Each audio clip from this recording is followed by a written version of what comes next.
नमस्कार, मैं doctor Meenakshi Verma, your friend philosopher and guide.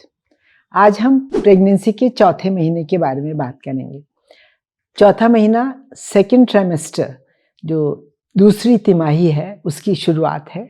चौथा, पांचवा, छठा, ये महीना जो है 3 महीने मिलके सेकंड ट्राइमेस्टर बनाते हैं। ये चौथा महीना 13 हफ्ते से लेके 17 हफ्ते के बीच का जो टाइम है, उसको हम चौथा महीना कहते हैं। इसमें जैसा मैंने पिछले वीडियो में बताया था कि 13 हफ्ते तक जो ऑर्गन्स हैं वो बन जाते हैं, ऑर्गेनोजेनेसिस पूरी हो जाती है, लेकिन अब ग्रोथ का टाइम है, ये ग्रोथ होती रहती है बराबर।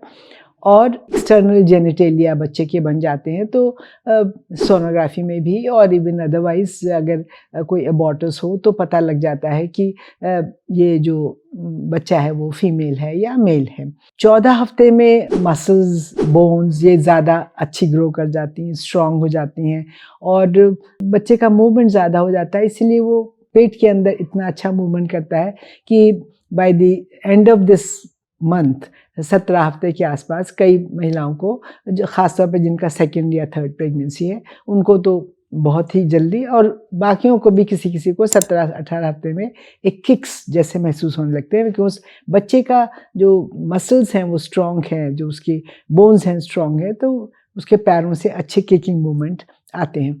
उसका फेस अच्छा डेवलप हो जाता है। जब सोनोग्राफी करते हैं तो उसमें दिखाई पड़ता है कि अच्छा फेस दिखाई पड़ रहा है, क्लियर एकदम दिखाई मालूम पड़ता है।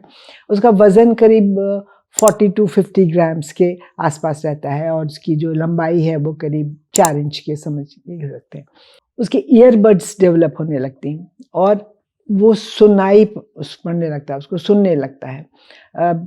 हमारे तो जो पुराने पुराण और शास्त्र और सारे जितनी हमारे धार्मिक ग्रंथ हैं, उनमें सब में ये मेंशन्ड है कि इंट्रायूट्राइन लाइफ में कैसे बच्चे सुनते हैं। अभिमन्यु की कहानी तो सभी को मालूम है। और जो माँ म्यूज़िक सुनती है वो म्यूज़िक बच्चे को भी सुनाई पड़ता है और हमेशा लाइफ लॉन्ग उसको वो उसके लिए, उस म्यूज़िक के लिए एक अटैचमेंट और लाइकिंग जो है वो डेवलप हो जाती है। थोड़े थोड़े बहुत फाइन से मुलायम से बाल आने लगते हैं हेड पे या बॉडी पे, जो कि अगले महीने में और भी ज़्यादा बढ़ जाते हैं, पर अभी से इसकी आने की शुरुआत होती है। इनको लेनिगो हेयर बोलते हैं। बच्चे का ब्रेन डेवलपमेंट बराबर होता रहता है ऑल थ्रू द प्रेगनेंसी। 13 हफ्ते तक भी उसका स्ट्रक्चरल फॉर्मेशन होता था। अब इसके आगे भी डिफरेंट स्टेजेस में ब्रेन डेवलपमेंट चौथे महीने में भी, 5वें महीने में भी, छठे महीने में भी बराबर चलता रहता है। जब 15वां हफ्ता आता है उसमें करीब वज़न उसका 70 to 80 ग्राम्स के करीब हो जाता है और लंबाई जो है उसकी 5 से 6 इंच के बीच में रहती है। 16वें हफ्ते में यही वज़न एकदम ज़्यादा बढ़ जाता है, करीब 120 to 140 ग्राम्स, और लंबाई भी और ज़्यादा बढ़ जाती है। ग्रोथ होती चलती है जो है। उसका हार्ट, उसका सर्कुलेटरी सिस्टम, उसका किडनीज, हर सिस्टम में, हर ऑर्गन में ग्रोथ और मैच्योरिटी, ये दोनों जो हैं वो बढ़ती जाती हैं।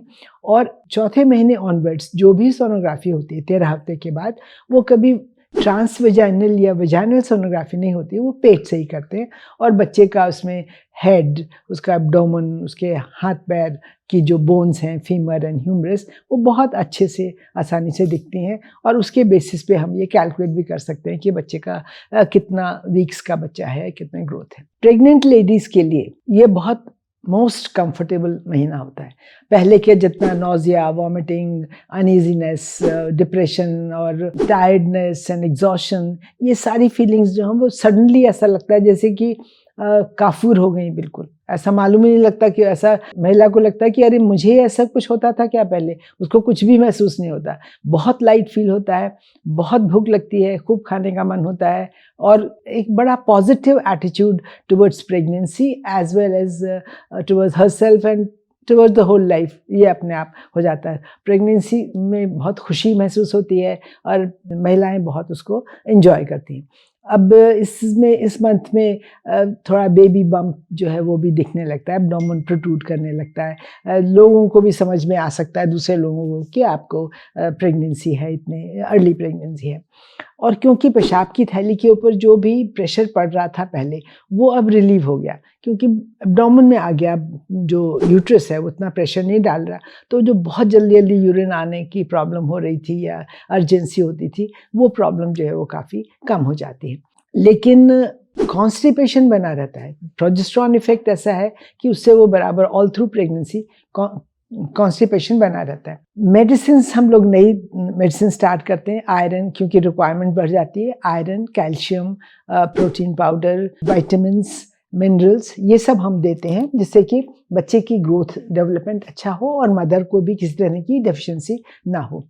16th वीक में हम टेटनस टॉक्सॉइड का फर्स्ट इंजेक्शन लगाते हैं और 4 to 6 वीक्स के इंजेक्शन के इंटरवल के बाद एक दूसरा इंजेक्शन। डाइट में गुड डाइट, न्यूट्रिशियस डाइट जिसमें अच्छा आयरन मिले, हरी सब्जियां, पत्तेदार सब्जियां, प्रोटीन ज़्यादा, दूध, दही, पनीर, चीज़, ये प्रोटीन्स के लिए है। नॉन वेज के जो लेडीज़ खाती हैं उनके लिए 2 अंडे ले सकती हैं, वो मटन ले सकती हैं, लेकिन कच्चा या सेमी कुक टाइप का नॉन वेज जो है वो बिल्कुल अवॉइड करना चाहिए। एक्सरसाइज, एक्टिव एक्सरसाइजेस कर सकते हैं जो कि बहुत ज़्यादा प्रेशर ना डालें एब्डोमेन पे, ऐसे योगासन सारे कर सकते हैं, स्विमिंग कर सकते हैं, वॉकिंग कर सकते हैं, स्टैटिक वॉकिंग है वो कर सकते हैं, लो इम्पैक्ट एक्सरसाइजेस जो होती हैं, एरोबिक एक्सरसाइजेस, वो भी कर सकते हैं। खाने से कम 1.5 घंटे का इंटरवल होना चाहिए, उसके बाद ही आप एक्सरसाइज कर सकते हैं, एकदम खाने के तुरंत बाद